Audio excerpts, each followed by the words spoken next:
Hello friends, welcome to our channel. இன்றைக்கி நம்ம வீடியோவில் ஒரு ஹெல்த்தியான ரெசிபி தான் பார்க்க போகிறோம். என்ன அப்படின்னு பார்த்தீங்கன்னா, பனங்கல்கட்டை பயன்படுத்தி ஆப்பிள் ஜாம் எப்படி பண்ணுறது அப்படிங்கிறத பார்க்கலாம். இதுக்கு மூணு பொருட்கள் தான் தேவை. பனங்கல்கண்டை நம்ம முதல்ல பவுடர் பண்ணி எடுத்துக்கலாம். 1 டேபிள் ஸ்பூன் அளவுக்கு நமக்கு லெமன் ஜூஸ் தேவைப்படும்.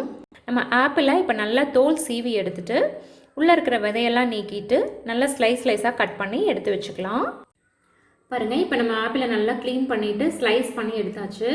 இதை இப்போ மிக்ஸி ஜாருக்கு மாற்றிட்டு நம்ம நல்லா ஜூஸ் பண்ணி எடுத்துக்கலாம். இப்போ பார்த்தீங்கன்னா ஆப்பிளை நம்ம நல்லா ஜூஸ் பண்ணி எடுத்தாச்சு. அதே குவான்டிட்டி அளவுக்கு பனங்கல்கண்டு பவுடர் எடுத்து வச்சுக்கோங்க. எந்த அளவுக்கு ஆப்பிள் ஜூஸ் எடுக்கிறோமோ அதே அளவுக்கு பனங்கல்கண்டு பவுடர் எடுத்து வச்சுக்கோங்க. இப்போ நம்ம ஜாம் ரெடி பண்ண ஆரம்பிச்சிடலாம். முதல்ல நம்ம கடாயில் ஆப்பிள் ஜூஸை சேர்த்துட்டு அடுப்பை லோ மீடியம் ஃப்ளேமில் வச்சுட்டு ஒரு 5 நிமிஷம் வரைக்கும் நல்லா கைவிடாமல் கலந்துகிட்டே இருக்கலாம். ஹை ஃப்ளேமில் வைக்க வேண்டாம்.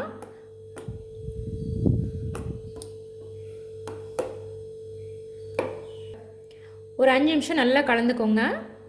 நல்லா கலந்து விட்டதுக்கப்புறமா இந்த பச்சை வாசனை எல்லாம் நல்லா போயிடும். ஆப்பிளோட ஸ்மெல்லெல்லாம் ஓரளவுக்கு நல்லா போனதுக்கப்புறமா நம்ம பனங்கல்கண்டு பவுடர் சேர்த்துக்கலாம்.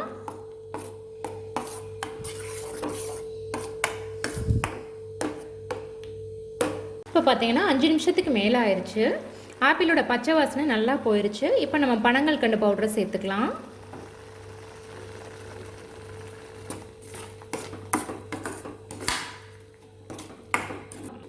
இப்போ பார்த்தீங்கன்னா ஈக்குவல் குவான்டிட்டி சேர்த்தோம் அப்படின்னா நல்ல தித்திப்பாக இருக்கும் ஜாமு. இல்லை உங்களுக்கு இனிப்பு குறைவாக வேணும் அப்படின்னா இப்போ 3/4 கப் ஆப்பிள் ஜூஸ்க்கு 1/2 கப் அளவுக்கு நீங்கள் சர்க்கரை எடுத்திங்கன்னா ஓரளவுக்கு இனிப்பாக இருக்கும். ரொம்ப தித்திப்பாக இருக்காது. நார்மலான அளவுக்கு இனிப்பு இருக்கும். இப்போ பார்த்தீங்கன்னா நம்ம கலருக்காக எந்த ஆர்டிஃபிஷியல் ஃபுட் ஃப்ளேவர் எதுவுமே நம்ம ஆட் பண்ணலை. இப்போ நீங்கள் கலர் வேணும் அப்படின்னு நினச்சிங்க அப்படின்னா நீங்கள் ட்ரை பீட்ரூட் பவுடரோ அல்லது பீட்ரூட் ஜூஸோ கொஞ்சம் ஆட் பண்ணிட்டீங்கன்னா உங்களுக்கு ஒரு லைட் பிங்க் ஷேடில் நமக்கு கிடைக்கும்.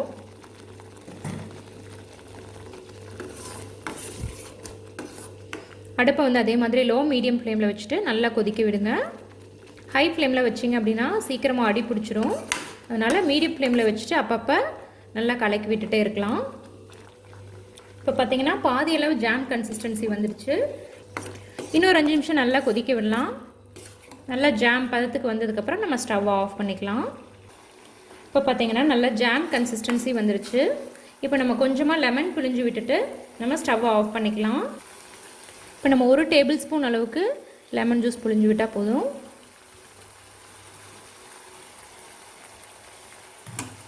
அப்போ தான் கொஞ்சம் புளிப்பு டேஸ்ட்டோட ஆப்பிள் ஜாம் நல்லாயிருக்கும்.